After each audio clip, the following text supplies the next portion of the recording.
Welcome to the Intelligence Briefing Live What's the Buzz, where leaders and hands-on experts share how they have turned hype into outcome. Today we'll talk about how you can get your team ready for the EU AI Act. And who better to talk about it than someone who's helping others do just that? Andrea Isoni. Hey Andrea, thank you so much for joining. Thank you for having me. Wonderful. Hey, why don't you tell our audience a little bit about yourself, who you are, and what you do? Okay, my name, as I say, is Andrea Isoni. I'm the Chief AI Officer at a company called AI Technologies. It goes without saying, all we do is actually AI and machine learning development for other companies, both private and public. And therefore, it means that I touch a variety of different projects in many different industries in all the possible data, multimodal, as we say nowadays. Apart from that, I am also in the committee board for disclosure, because I guess we are going to touch it, on ISO certification for AI. So the new ISO certification, I'm the board member that just helped to approve and draft essentially the policy. Wonderful. I'm excited to have you on the show and looking forward to learning from you what's top of mind there, not only for the EU AI Act, but then also what's happening around other certifications, standardizations, and so on. Sure. So now for those of you in the audience, if you're just joining the stream, drop a comment in the chat where you're joining us from today, because I'm always curious to see how global our audience is. And also don't forget to subscribe to my newsletter, The AI Memo, under intelligence-briefing.com/newsletter, so you can stay up to date how you can successfully lead AI projects in your business. Now, Andrea, what do you say? Should we play a little game to kick things off? Sure. What it All is. right. So, good. Let's see. This game is called In Your Own Words. And when I hit the buzzer, the wheels will start spinning. And when they stop, you'll see a sentence. I'd like you to answer with the first thing that comes to mind and why, in your own words. So to make it a little more interesting, you only have 60 seconds for your answer. Andrea, are you ready for What's the Buzz? Yes. Perfect. And those of you in the audience, if you would like to participate as well, put in the chat what your answer would be. So here we go. If AI were a month of the year, what would it be? 60 seconds on the clock. Go. If it was a month, it will try to predict the next month until you go to the end and they turn out a mistake. And obviously, hallucinate. It goes to, instead of this, after December, it will get to banana member something. So hallucinate or something like that. Awesome. Definitely captures the state of AI in many areas today as well, right? But great answer. So let's come to more of the ones that we've prepared. And obviously, we know the EU AI Act is coming, right? It's been announced at the end of last year. I think just before that, there were a couple of things that have extended the process. I know Germany, France were in the mix there, and they've given additional input and feedback. And I think it's evolved quite a bit from its original draft, from what I understand. But I'm wondering, who's affected by the EU AI Act? Whom does it actually aim to protect? So first of all, it's a question of principle. The first thing to remember, at least as a principle, then obviously derive all, the wording of the act and the policies, is safety of beings, and on top, obviously, the human beings. Okay, so that's the first thing to remember. It's nothing about a business per se. Obviously, it's affecting business, that touch business with consumer, things like that. But the goal is to make AI safe in usage for whatever it is. Okay, so when there are different tiers on risk. When you say risk, again, I'm not meaning about business risk or all of that. I'm meaning about risk of human life or hindering life in some way or some form. Some life, some way, some form. Okay, that's the first thing. So there are different tiers from unacceptable to regularly acceptable. The acceptable tiers will be just GDPR, like we know it today. Okay, unacceptable, we can go a little bit on that. And then in between there are the important one, because another you can't use it, that's it. And in between you are the one that are actually regulated. And when you are regulated, you need to put the governance in, you need to make sure it's actually compliant with certain regulation and things like that. Okay. Just quickly on, probably it's interesting to understand from a regulatory point of view what is not allowed anymore in a practical sense.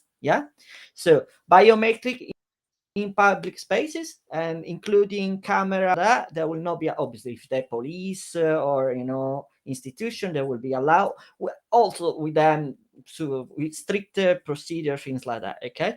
Another thing is I don't think we have the time here, 25 minutes, but one is very important, is a social scoring. I mean, whenever you have social scoring for the individual, so you're trying to target the specific, not a group of people, a single individual will not be allowed based on his emotion or his racial background, things like that will not be allowed. I want to point out that this regulation not completely disaligned for other regulation.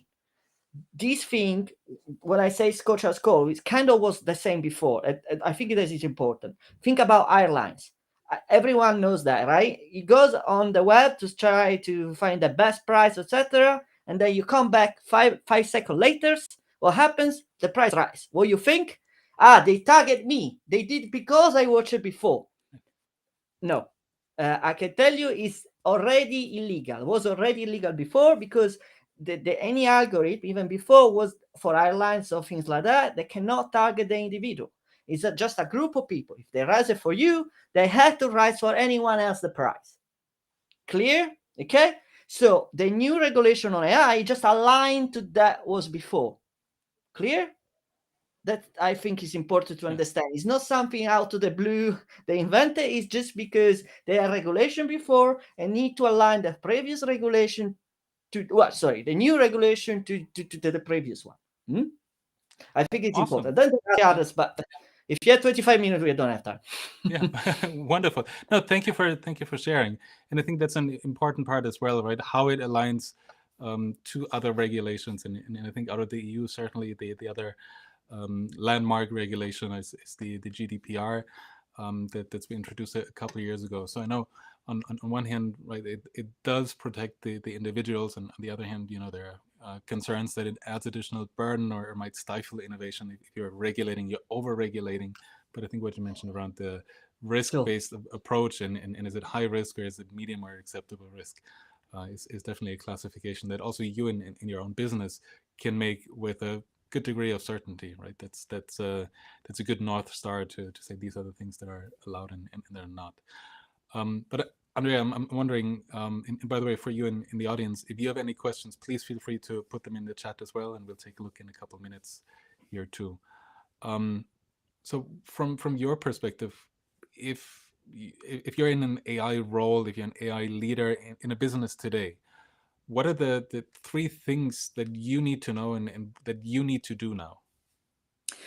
First of all, we didn't touch, but I think we are going to get after when actually this regulation will come into play. But just to answer the thing straight to your question, I think you need, if you are a business that knows using AI somehow, somewhat. When I say AI using, it can be also an API, an API for other providers, things like that. First, you need to check is what the worst potential outcome that can happen to either your clients or employees or third party that use your service, which usually is clients, Once you identify the worst potential harm, the second aspect of it, check your cybersecurity exposure, because if anything, this regulation will increase the cybersecurity budget. The reason is, think about a chatbot, In theory, the worst harm can happen, maybe insult someone, You have a chatbot that, for whatever reason, start to insult the client, or is trying to misleading, sell something they shouldn't sell, or things like that. Obviously, you know this is not happening because you are controlling it. However, let's imagine a hacker that hack into your system and try to misleading your client to make your effort. You see? So in that case, the first thing is understanding what's the worst potential harm. Second is increase the security exposure barriers to not allow any hacker to make it happen, although if you don't want it, like I say in the example, right? So you have a chatbot, the chatbot is exploited by an external one, and now you are committing something against the rule. The third thing is obviously its governance. You need to have the right governance in place. If you remember GDPR regulation, when you had data stewardship, champions, all the role, you, as a rule of thumb, take all the role, the DPL, things like that, data protection officer, all this role. As a rule of thumb, just translate this role into an AI role. So data protection officer that become data AI officer. Stewardship, data stewardship become AI stewardship. I think data champion become a data champion. So if you do that, this is obviously a rule of thumb. You can start your governance again the same way you did for data GDPR. So essentially, three worst potential harm. Once you identify the worst potential harm, check your cybersecurity exposure towards your potential harm, because an hacker could exploit that. A third, set up a governance just resembling what you did for data. Yeah, that's a GDPR. Wonderful. Thank you for sharing that. That's very quick, obviously. But yeah, no, right, and I'm sure there's a lot more detail that one can go into on each of them. I like how that aligns with some of the previous topics we've covered on the show here, like the OWASP top 10 for large language models, who already outlined some of the things that you mentioned. And actually, in a couple of weeks, I'm looking to have someone on the show to talk more about your security exposure because of generative AI. On one hand, when you have hackers exploiting AI to attack you and your systems, on the other hand, what you can do within a company. So I think great connection there as well. Now, obviously, the AI Act has been hotly debated for the last couple of years, right? They've been focusing, it stifles innovation, it completely misses the point, it's over-regulating. At the same time, I think governments do have a responsibility to protect their citizens. So I empathize a lot with the intent here that the European Union has put forward and has put this regulation together. But the AI Act has been so hotly anticipated in the industry as well for that period of time. But I'm wondering what's really new, what has changed since the initial discussions. Obviously, high risk, medium risk, low risk, these kind of classifications are still there. But with the introduction of generative AI, ChatGPT, and so on, what would you say has changed that people need to be aware of?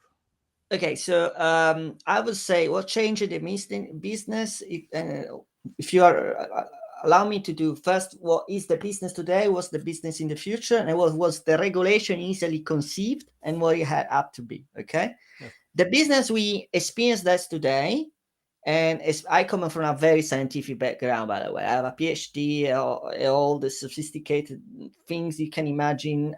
I did that like properly, a nerd. And what it means is that in business, we are trying to push as much sophisticacy in the model as possible. As you mentioned, large language model, all that is coming to the place now. Billion of parameters, actually trillions. What it means is the more sophisticated, the less intelligible it is, the less unexplainable it is.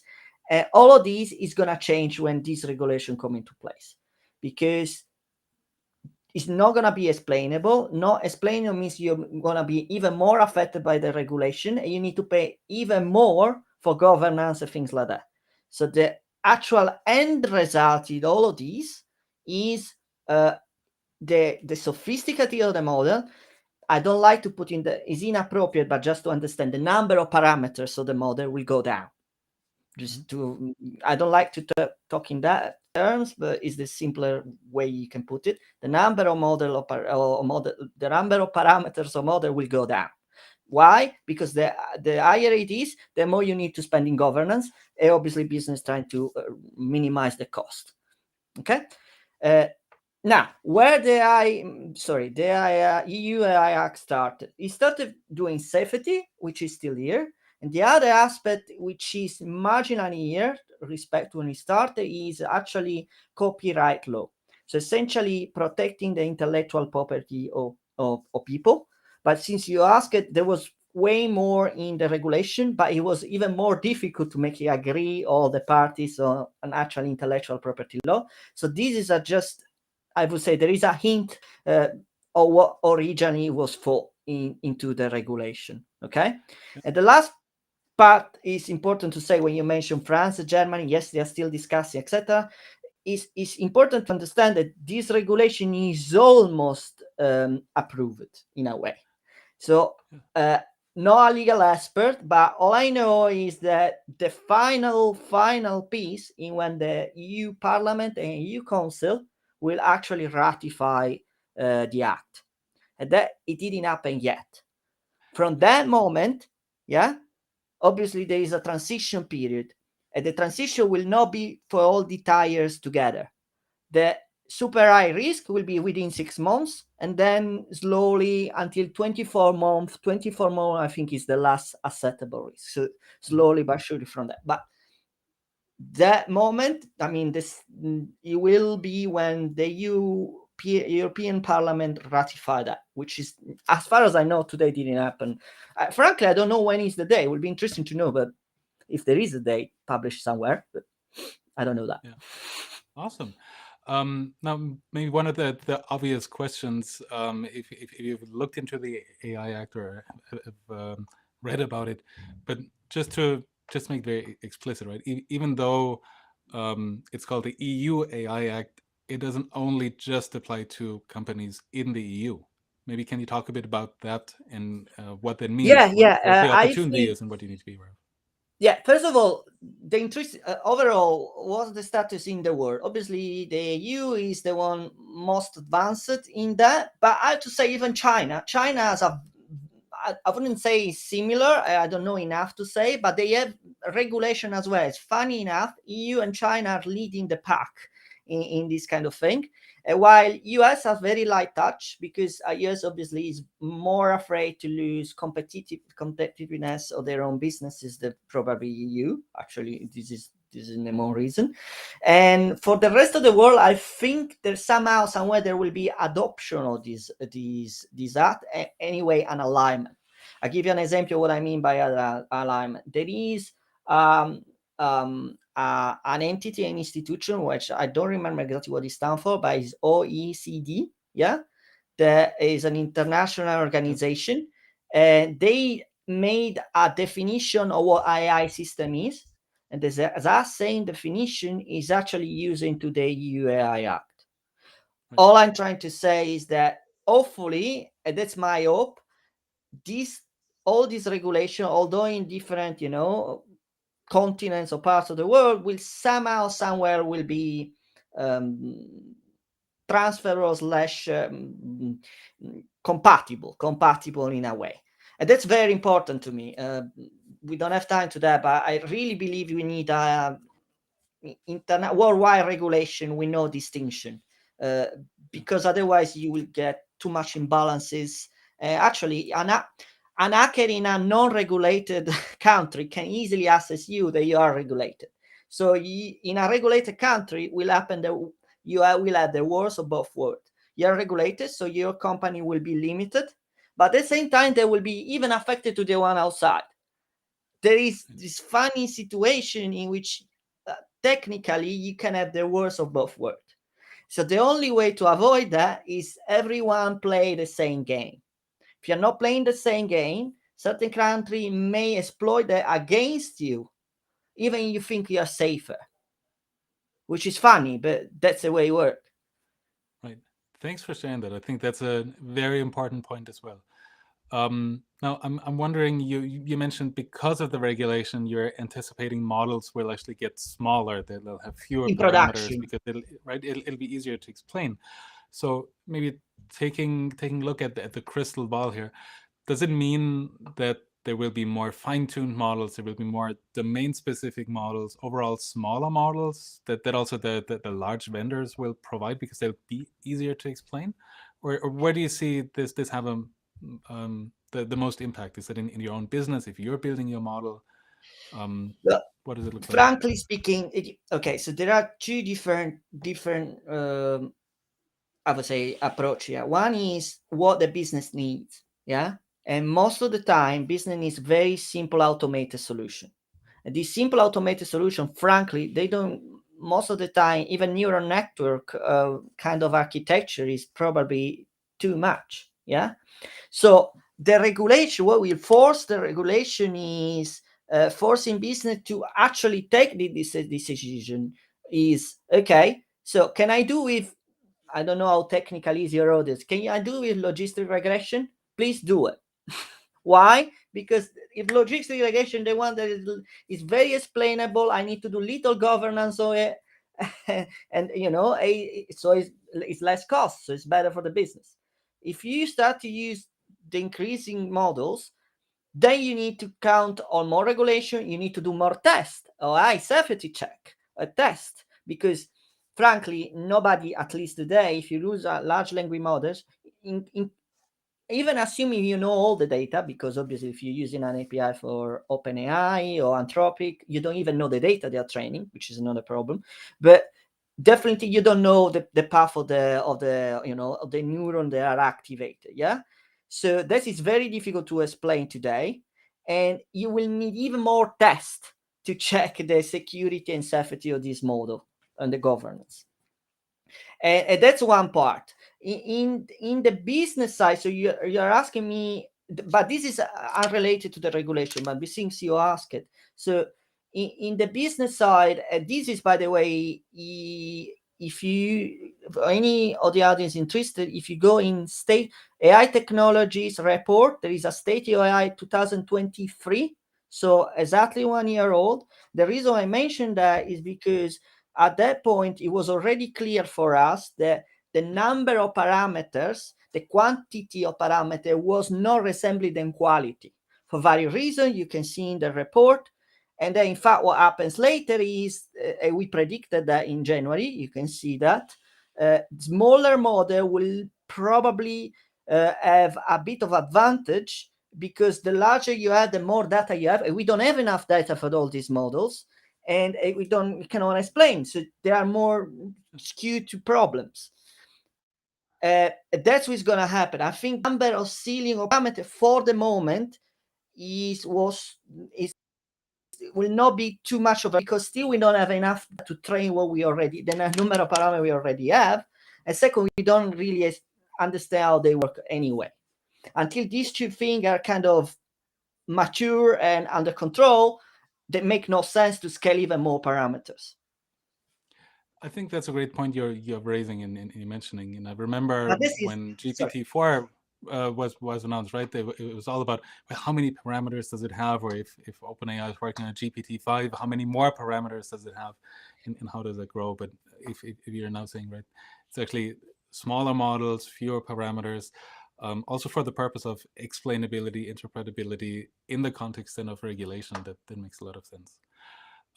Now we touched on it in the beginning, that obviously the EU AI Act is a landmark thing here, but there are also other regulations, compliance efforts, standards when it comes to AI. What are some of the ones that are really important that people need to be aware of, but might not be as familiar with?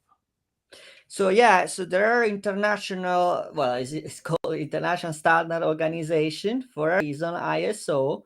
And if you are familiar, they actually had all the policy for quality assurance, information security assurance to 27001, quality is 9001. You're familiar with that. Many companies essentially take these policy to certify their company follow certain quality standards, security information standards, okay?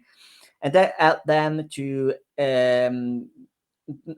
be less exposed to problem, have the right governance in place. In exactly the same way, a few days ago, if not 1 or 2 weeks, ISO published a new standard. It's called the 42001 standard, which is about AI. So within this policy, you can create your own governance around your AI model, not the data, the model. So essentially, how to train the accuracy right, how to do the data pipeline right, how to check there are hallucination and things like that is in the model, using the right metrics and correlation, things like that in a governance safe way. Yeah, that's obviously is in tune with the EU AI Act and the regulation, because the problem is whenever this regulation will effectively be approved, finally approved, the important thing is, okay, how do I know I have the right governance? How do you know? You follow a standard. These standards, there's no guarantee on anything. It's a fallacy. But at least you can show you following certain acceptable worldwide standards on your governance, like you Wonderful. do for the quality or information standards. Awesome. Thanks for sharing that. I think that's great to see that there's some standardization being introduced and that you and your business can and potentially should adhere to as well. So I would recommend take a look at that as well, and maybe also follow Andrea for more details on that. I'm sure you're quite active in that area as well. Now, I'm wondering, we're getting close to the end of the show, and could you summarize the key 3 takeaways for our audience today? Well, are they business related? What's the kind of audience you have? Yeah, business related. Okay, related, business related. Well, first thing, as I say, understand the impact of harmful impact of any AI model you are using it. Once you understand that, understand if there is any cybersecurity exposure or leak that can be exploited. And third thing, try to understand which kind of governance you can have in the models. That's for business people. Awesome. Short and sweet. Thank you so much. Andrea, thank you so much for joining us and for sharing your expertise with us. And it was great having you on. And for those in the audience, thank you for learning with us today. So see you next time for another round of the Intelligence Briefing Live. What's the buzz? Bye-bye. Thank you.